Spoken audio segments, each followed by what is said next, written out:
les grandes métropoles de l'Antiquité.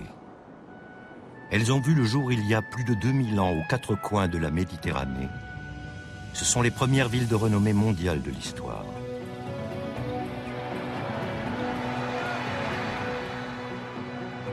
La population se concentre dans des lieux où se développent les arts, le commerce et les sciences.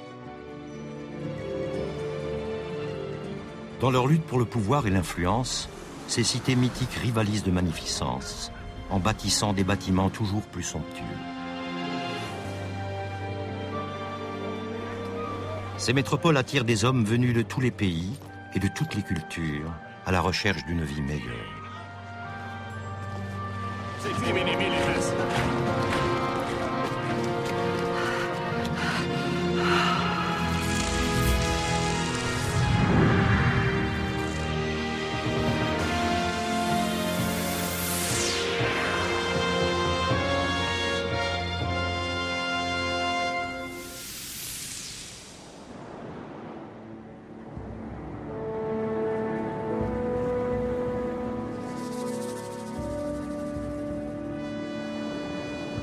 Il était une fois Carthage, sur la côte nord-africaine. Une ville de commerce et de négoce, port d'attache de l'un des plus grands peuples marins de l'histoire. Les ancêtres des Carthaginois sont les Phéniciens. À bord de leurs navires, ils ont débarqué en Afrique il y a plus de 3000 ans. Petit à petit, ils ont colonisé la côte nord-africaine. Excellents marins, ils ont navigué au large de l'Afrique et ils auraient même atteint les côtes américaines.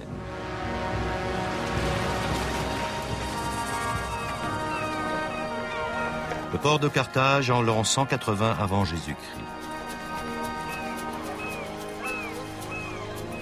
C'est ici que commence l'histoire de Magon. Il est sur le point d'entreprendre un long et périlleux voyage. C'est aussi l'histoire de la richesse de Carthage et de ses négociants qui jadis régnaient sur la Méditerranée. Une histoire d'esclavage au dénouement heureux, une histoire sur le pouvoir de l'amour, de l'argent et des dieux. Et l'histoire d'une ville dont le succès et la fortune finiront par provoquer la convoitise et la haine. Là où s'étendait la cité de jadis, on trouve aujourd'hui d'élégantes villas. Carthage n'est plus qu'un faubourg de Tunis. Rien ne laisse soupçonner sa grandeur d'autrefois.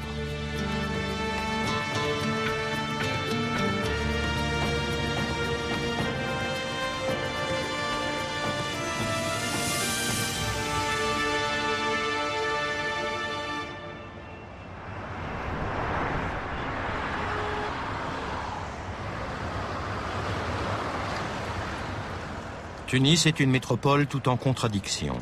Ici, l'Afrique rencontre l'Europe, le présent se heurte au passé. Tunis a beau être la capitale de la Tunisie, elle est loin d'égaler la puissance de l'ancienne Carthage. Plaque tournante du commerce méditerranéen et lieu de rencontre d'hommes venus de tous horizons.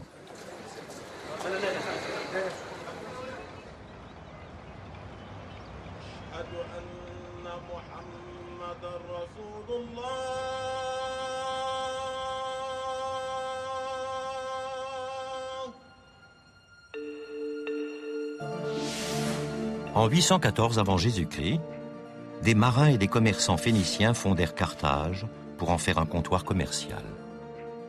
D'ici, ils pouvaient avoir un contrôle sur toute la Méditerranée occidentale. Des navires venus des quatre coins de la Méditerranée faisaient escale dans le port de Carthage.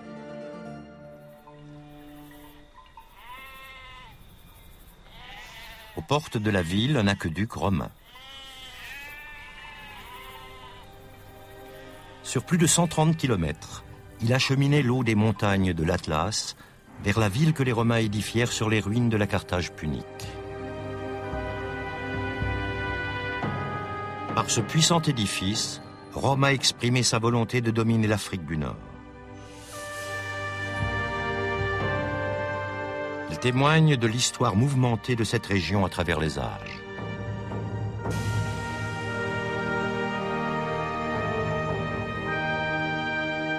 En se mêlant à la population locale, les colons phéniciens donnèrent naissance à un nouveau peuple, les Puniques.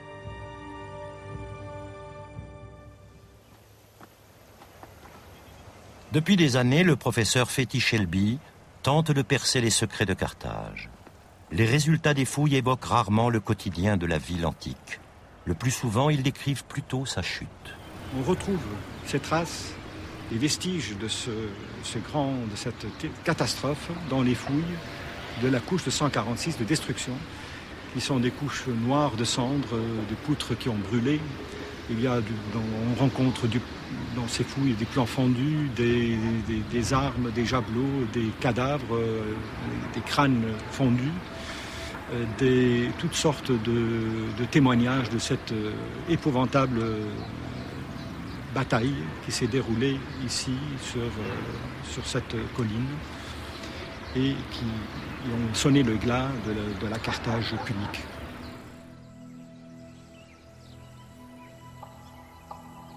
Parmi les éléments les plus importants et les plus mystérieux de la culture carthaginoise, il y a les stèles, des pierres tombales dressées dans des lieux saints ou des cimetières.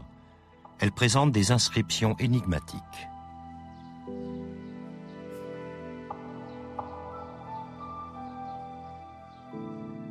Des milliers de ces stèles sont stockées dans les réserves du Musée national de Carthage.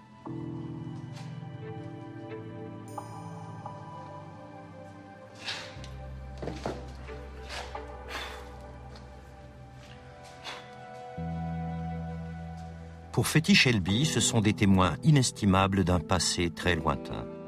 Elles ont plus de 2000 ans.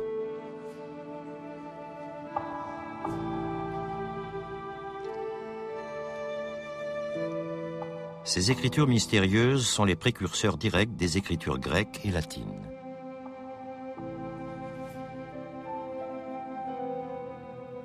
Cet alphabet est arrivé à Carthage avec les Phéniciens. Nombre d'entre eux demandaient à la déesse Tanit, patronne de Carthage, de les protéger des dangers d'un long et redoutable périple en mer. Pour cela, ils faisaient don d'une stèle à la divinité, dont on retrouve le symbole un peu partout.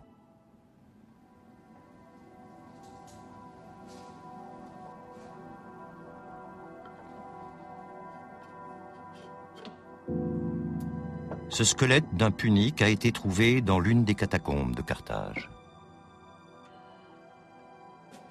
Il vivait il y a 2200 ans. Ses os ne présentent aucune trace de maladie liée à des carences, comme c'est souvent le cas chez les marins. Ce jeune homme était bien nourri, sain et robuste. Siem Roudesli est anthropologue. Dans les laboratoires du Musée national, elle tente d'en apprendre un peu plus sur cet homme en examinant son squelette. Il était peut-être l'un des nombreux marchands de la ville.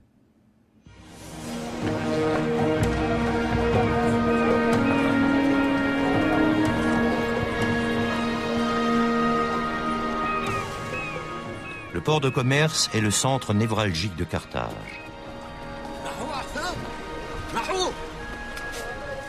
On y transborde des produits venus des 4 coins du monde. À Carthage, rien n'est impossible. Avec un peu de courage et d'habileté, n'importe qui peut y trouver richesse et bonheur.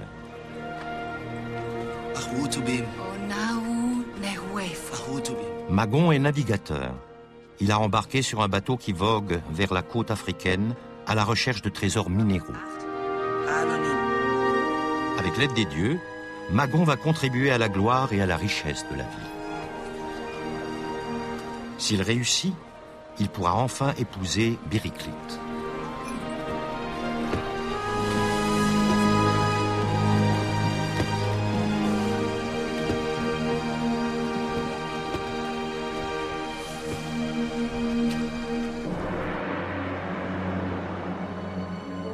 La mer n'est pas sans danger. Outre les hauts fonds et les tempêtes, il faut également affronter les pirates et les marchands d'esclaves.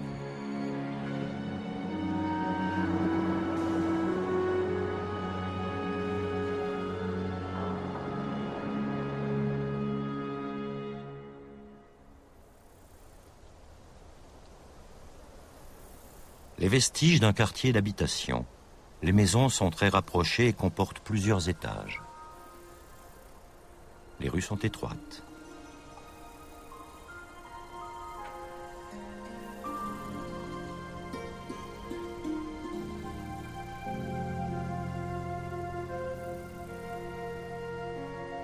Au VIe siècle avant Jésus-Christ, Hanon partit explorer la côte ouest de l'Afrique. À son retour, il raconta les montagnes et les gigantesques créatures velues crachant du feu. Pour étayer ses récits, il rapporta la fourrure d'un gorille.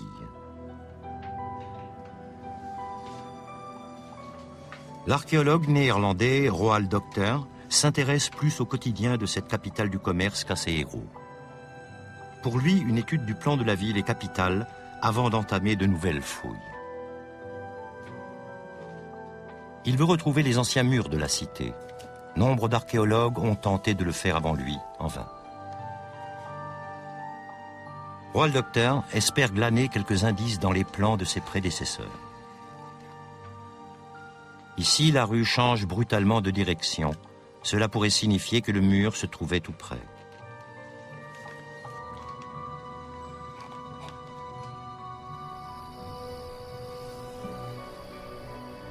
Roald Docter espère le trouver ici. Les archéologues ont déjà creusé 10 mètres en profondeur pour retrouver l'histoire de Carthage. Ces escaliers traversent les aires byzantines et romaines avant de mener au reste de la ville punique. Ces pierres appartiennent-elles aux murs de la cité, à l'ancienne Carthage, que ses habitants ont dû protéger des tribus nord-africaines ?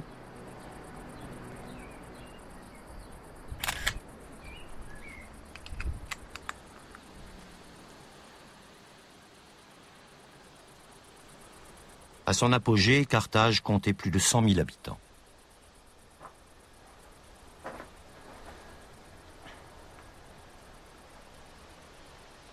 Mais la ville n'était pas située sur la rive d'un fleuve et il n'y avait pas suffisamment de points d'eau.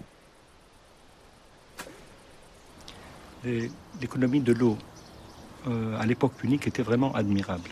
À Carthage, on a retrouvé des centaines de citernes. Chaque maison avait sa citerne propre. Ces citernes sont très profondes, étroites et allongées, et elles sont recouvertes d'un enduit étanche qui est très résistant et excellent, ce qui a permis de les conserver. Et ces citernes étaient approvisionnées par une adduction d'eau qui provenait de la terrasse grâce à des tuyaux en terre cuite.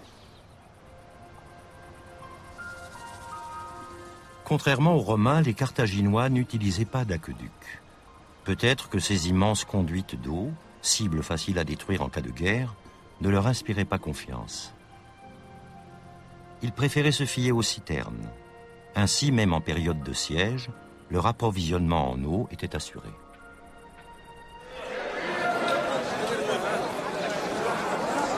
Les marchés de l'époque n'étaient guère différents de ceux de la vieille ville de Tunis. Ici, les pêcheurs de Carthage venaient vendre le produit de leur pêche. Les bêtes de boucherie provenaient des environs. De nombreux Carthaginois gardaient les petites pièces, telles que la